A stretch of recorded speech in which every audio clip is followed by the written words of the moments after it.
DPR, kita juga akan mungkin ke Komnas HAM. Ini karena ada investor asing, mungkin akan ada laporan ke Amnesty International Indonesia.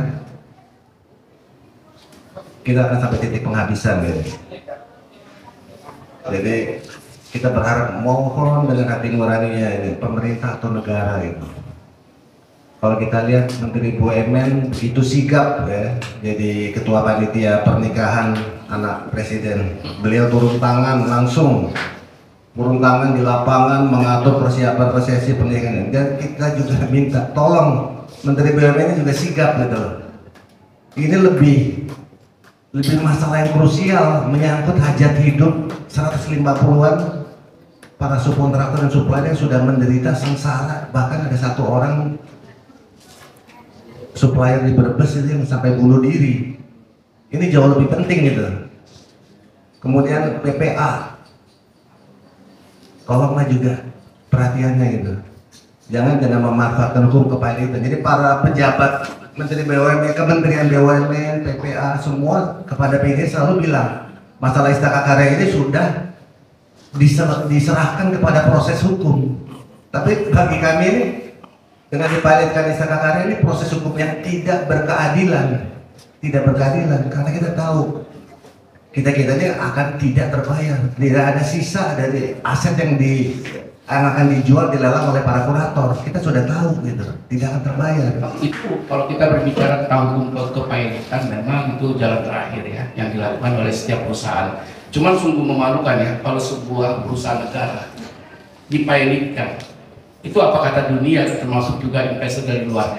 Yang saya tanyakan adalah begini Bang, celah hukum apa yang Abang lakukan atau bergening apa yang Abang lakukan kepada pihak-pihak terkait Bang, dalam hal ini kementerian atau pihak-pihak yang berhubungan dengan Istaka Karya Bang. Itu yang pertama. Yang kedua Pak Yulian, kalau kita berbicara tentang bisnis atau perjanjian sebuah kontrak, kan tentu ada hak dan kewajiban dan klausul-klausul. Sampai saya miris sebuah dana yang dimiliki oleh Bapak yang kemudian dikonversi itu menjadi saham, itu sampai sedemikian rupa diikuti cara-cara itu Pak. Memang dalam perjanjian itu tidak ada Pak yang namanya tuh hal-hal yang harus dipenuhi oleh pihak Istaka Karya misalnya dalam hal ini kepada Bapak sebagai subkontraktor gitu loh. Nah kepada Pak Rizky juga yang mau saya tanyakan adalah kok bisa Pak Bapak terlalu kendor nih terkait dengan Istaka Karya. Artinya begini Pak, apakah karena posisi Bapak lemah sehingga terlena atau tergoda dengan cara-cara yang dirayu oleh pihak Istaka Karya sampai 10 tahun berharap cemas untuk dibayar uangnya Bapak? Terima kasih. Langsung ya. Tes. Baik. Jadi kita ada beberapa tahap ya, untuk kita lakukan. Yang pertama, kalau kita pendekatan mereka akan kembali mengatakan bahwa itu sudah proses hukum. Makanya celah yang kami gunakan ini hanya ini satu-satunya. Kita melakukan melalui gugatan lain-lain GLL, karena di peraturan undang-undang kepailitan hanya itu celahnya. Sehingga kalau ini kita dikabulkan untuk membatalkan putusan homologasi, itu artinya setelahnya itu baru kita adakan pendekatan. Karena ini kalau sudah ini dikabulkan, baru kita bisa pendekatan dengan kementerian seperti itu. Baik, saya lanjutkan. Pak tadi mengenai pertanyaan kenapa kita sepertinya kendor gitu Pak ya. Jadi jawabannya adalah kita semua ini sangat percaya kepada pemerintah. Jadi sampai saat ini pun kita tetap percaya dan tetap mendukung pemerintah. Apa yang kita tuntut itu bukan sesuatu yang berlebih, sebatas hanya hak-hak kita gitu. Kita memohon perhatian pemerintah. Sampai saat ini pun kita masih percaya dan mendukung pemerintah. Jadi karena kita ini mengalah, menurut dengan proses sekian lama, Itu karena kita percaya sama pemerintah. Nah, dengan kejadian terakhir putusnya dari pengadilan niaga bahwa Istakapaya, disitulah kita sudah hampir putus asa gitu. Bahwa ini tidak akan terbayar. Para subkontraktor dan supplier yang berposisi sebagai kreditur konkuren. Jadi walaupun begitu kita masih berupaya gitu.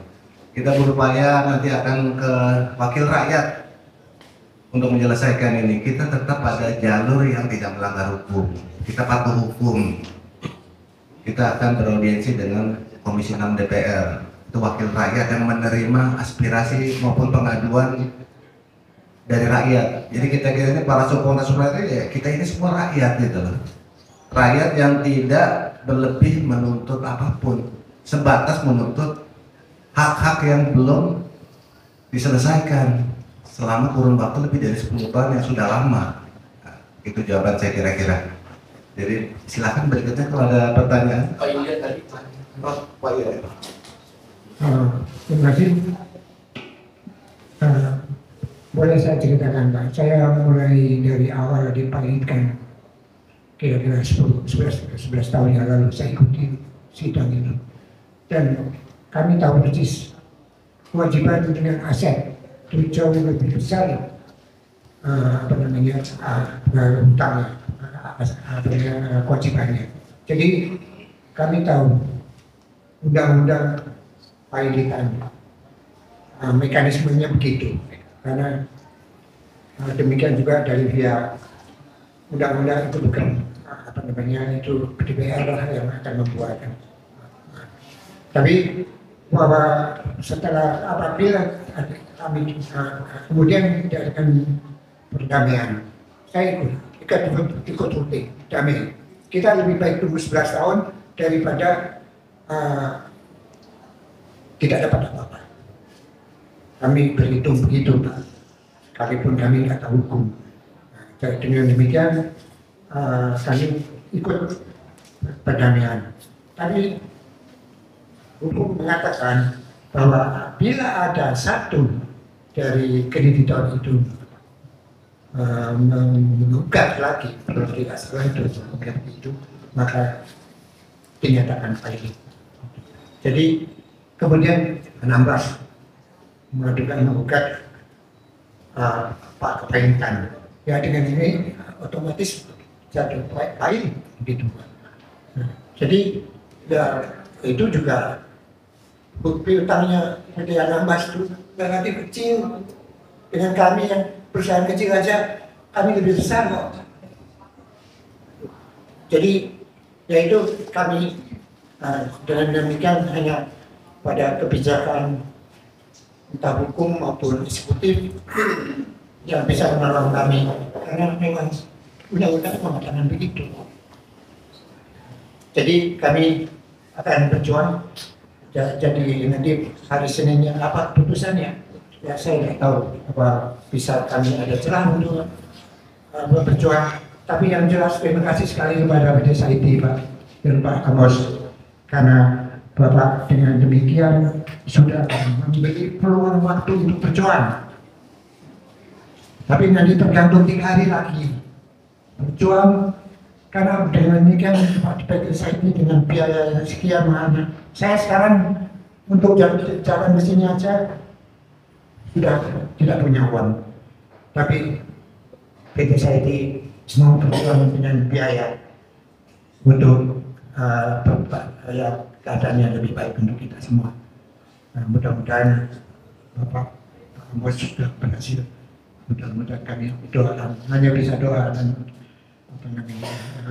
harapan kami ini. Terima kasih Pak. Assalamualaikum warahmatullahi wabarakatuh. Baik, tambah lagi seperti yang saya bilang bahwa kami sangat percaya pada pemerintah. Kami pun juga mendukung keputusan pemerintah CQ Menteri BUMN untuk membubarkan ada 7 BUMN ya, salah satunya Istaka Karya.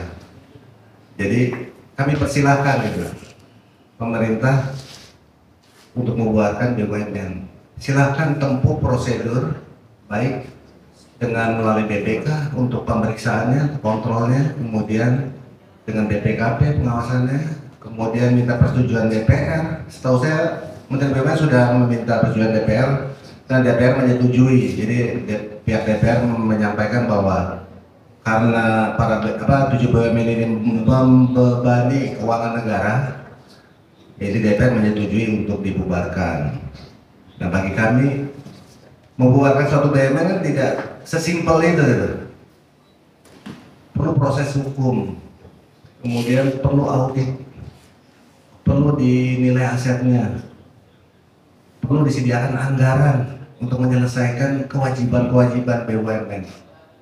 Nah, kami persilahkan itu kepada pemerintah, silakan tempuh prosedur yang harus dijalani, silakan dibubarkan, tapi selesaikan seluruh kewajibannya, gitu. Nah, kemudian kalau kita semua di sini menilai ini terbuka bagi KPK ya, apabila ada dugaan tata kelola Istaka Karya selama ini tidak berlangsung dengan baik, tata kelola perusahaan, silakan KPK bisa berkoordinasi dengan BPK, kemudian apakah ada dugaan-dugaan ketidakberesan, apakah ada dugaan kejahatan korporasi, kami persilahkan KPK untuk proaktif untuk memeriksa atau menyidik. Ini hanya pendapat kita di sini, jadi apabila ada dugaan semacam itu, ya, kami ada tambahan Pak Ilma. Pak Rizky, terima kasih waktunya, dan Pak Amos, boleh saya bisa menyampaikan pendapat Pak? Jadi ini Pak, kami juga jadi jalan sini artinya hukum, soal di luar garis hukum bukan urusan kami. Jalan hukum maupun ke eksekutif kebijakan, dan negara ini berkembang Pak, negara ini bisa kaya. Nah, itu kehadiran negara itu bisa dilakukan dalam hal kebutuhan ini untuk 150 kreditor konkuren. Yang lainnya itu kan ada kreditor bank negara. Ya, di sini kami ingin kehadiran negara. Ya, mungkin paling tidak memberikan santunan anak-anak yang ayah orang tuanya meninggal karena menunggu 11 tahun. Saya bersyukur, saya menunggu lumayan panjang, 82 bulan. Ya, itu saya lebih menyedihkan sekali setiap kali mendengar kawan-kawan kita yang meninggalkan keluarganya. Jadi kehadiran negara bisa dilakukan ini. Nah, saya mudah-mudahan pihak manapun, hakim yang mulia maupun eksekutif sampai ke tingkat presiden, mungkin kita menunggu timingnya yang tepat untuk ini. Kami doakan semua dan kami harapkan juga Pak Amos supaya mereka akan melaksanakan untuk kehadiran negara kita. Karena perusahaan negara ya, bahkan pertanyaan dari Pak Amos, siapa yang bertanggung jawab jadinya? Betul. Mohon difahami dan maaf adik-adik yang jauh lebih muda mungkin bisa berkaca. Saya bersyukur bahwa bisa masih sehat. Banyak teman-teman saya yang juga sudah tidak bisa jalan. Terima kasih. Wassalamualaikum warahmatullahi wabarakatuh. Dan maaf atas segala kata-kata yang tidak tepat atau saya tidak sok tahu. Kalau mau sok tahu, mungkin kehadiran bisa dilaksanakan secara manajemen. Ya juga saya bukan ahli manajemen. Saya S1 biasa, teknik dan biasa ini apa namanya, pihaknya tukang insinyur gitu Pak. Jadi ya bisa, kalau mau bantu bisa merger, bisa holding. Kan satu merger sudah satu dompet. Mana BUMN yang penuh laba? BNI itu labanya banyak sekali. Perbankan banyak, sektor real, konstruksi, dan kita artinya mau ekspor jasa konstruksi bagaimana? Kalau terima kasih, maaf waktu saya mengatur, maaf terlalu bersemangat. Baik Pak, jadi kita ke pertanyaan berikutnya untuk lebih singkat waktu. Silakan pertanyaan berikut. Sudah ya, sudah cukup baik. Baik, closing kita ada kepada Pak. Baik, terima kasih. Ada yang terlupa kan? Jadi pekerjaan apa sih yang dikerjakan oleh penggugat sehingga mempunyai hutang di situ?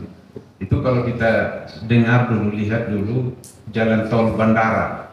Ketika itu kan pasang air laut naik sehingga macet ke bandara tidak bisa dilewati. Nah itulah yang jalur alternatif yang satu itu yang dibangun, dan para penggugat ini menjadi subkontraktor di situ. Nah, aneh bin ajaib kalau itu tidak dibayar. Itu yang menjadi pertanyaan. Itu sampai sekarang kalau kita ke bandara kan kita bayar tol. Nah, ini yang mengerjakannya sampai saat ini belum dibayar. Nah, itu yang jadi pertanyaan sampai sekarang ini, yang siapa yang menerima uang? Nanti negara bayarnya ke siapa? Kan mestinya kan proyek itu sudah ada anggarannya, dibayarkan kepada kontraktor, menkonnya, terus ke subkonnya. Ini kok subkonnya itu tidak dibayar. Nah itu mungkin yang sekedar informasi. Terima kasih, saya kembalikan. Baik, jadi yang dimaksud Pak Amos adalah pengembangan ruas jalan tol yang menuju bandara Profesor Sudiatmo. Itu ada sekitar 3 km. Nah, kemudian itu sudah selesai sekian lama, sudah diserah terimakan, sudah dipakai dan dimanfaatkan oleh publik maupun negara, BUMN, pemerintah pengelola jalan tol itu, dan sudah memberi pemasukan dalam pemakaian jalan tol itu, karena orang yang masuk selalu kan membayar tarif tol ya. Jadi pemerintah melalui BUMN pengelola sudah merasakan manfaatnya dan menerima revenue sekian lama gitu ya. Tapi yang membangun infrastruktur itu subkontraktor maupun supplier sampai saat ini sekian lama, sudah lebih dari 10 tahun belum dibayar. Nah, gitulah kira-kira.